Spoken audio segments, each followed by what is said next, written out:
महंगे पड़ेंगे कि आपको महंगे पड़ेंगे वो बाद में पता लगेगा, इसलिए आप हमारी चिंता मत करिए। Sanjay Raut, please start.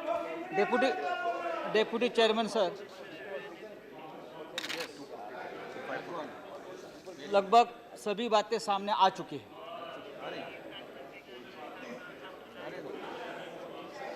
इस मामले में घोटाला हुआ है, नहीं हुआ है, कितना बड़ा हुआ है, ये तो सामने आ जाएगा। लेकिन एक बात तो निश्चित है, गोलमाल जरूर है। ये सब गोलमाल है। और एक जब गोलमाल होता है तो आगे घोटाला भी उसका सामने आता है। जैसे शरद यादव साहब ने कहा कि मिलान कोर्ट में एक जजमेंट आया है और हमारे यहाँ ढोल बजने लगे। ढोल तो बजेगी ही। इस मामले में हमारे कोर्ट का जब जजमेंट आएगा और असली गुनहगार जेल में जाएंगे तो ढोल बजेगा और फटाके भी बजेंगे।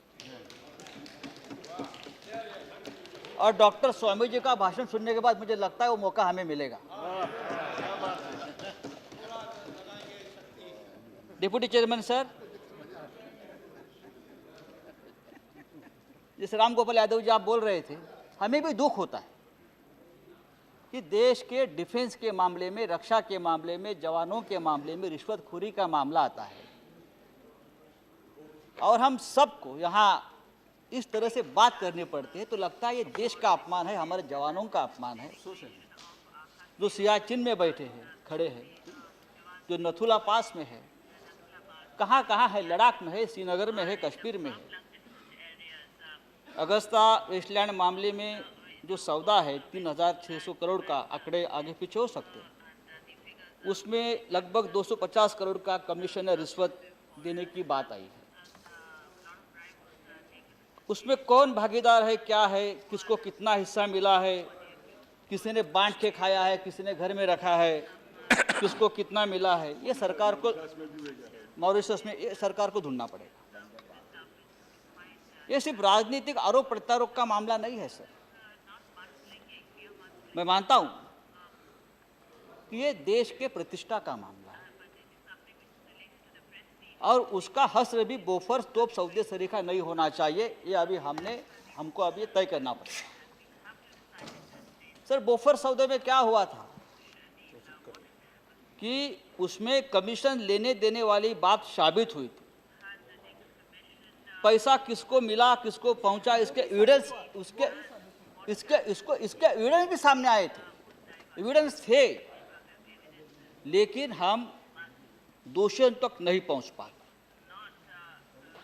बात संयोग की है, उस वक्त भी इटली का कनेक्शन था और आज भी इटली का कनेक्शन है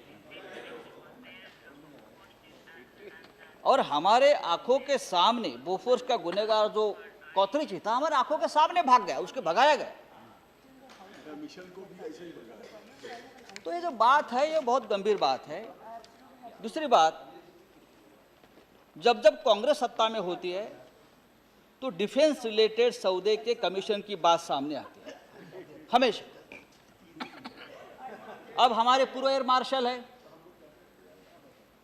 उस वक्त के हमारे राष्ट्रीय सुरक्षा सलाहकार का नाम आया है, उस वक्त के एसपीजी प्रमुख भी जांच के घेरे में आए हैं।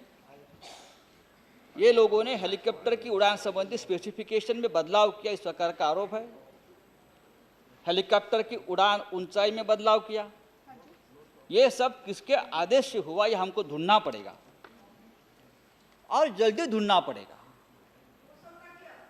इसलिए कि हमारे पास पूरी एजेंसी, सीबीआई है, ईडी है, सरकार है, ये मामला लंबा नहीं खींचना चाहिए और जांच जो है, मुझे विश्वास है, निष्पक्ष तरीके से होगी। अगर जेपीसी की मांग उठती है तो जेपीसी भी होनी चाहिए उसमें, मैं ये मानता हूं। लेकिन जितना ये मामला लंबा खींचेंगे उतना हम सच से दूर जाएंगे, एविडेंस खत्म हो जाएंगे। डिप्टी चेयरमैन सर, जैसे भूपेंद्र यादव जी ने भी कहा था ये जो चर्चा हो रही है, मैं मानता हूँ कि आने वाले समय में दीर्घकालीन नीति बनाने में मार्गदर्शक रहेगी। ये किसी को बदनाम करने की साजिश नहीं है। जो सच सामने आया है हम उसके ऊपर चर्चा कर रहे हैं। हम यहाँ चर्चा कर सकते हैं, हम न्यायालय नहीं है, निर्णय न्यायालय नहीं। लेकिन आज हमारे सामने इस सदन में हमारे साथियों ने जो एविडेंस, जो बातें सामने रखी है वो गंभीर है।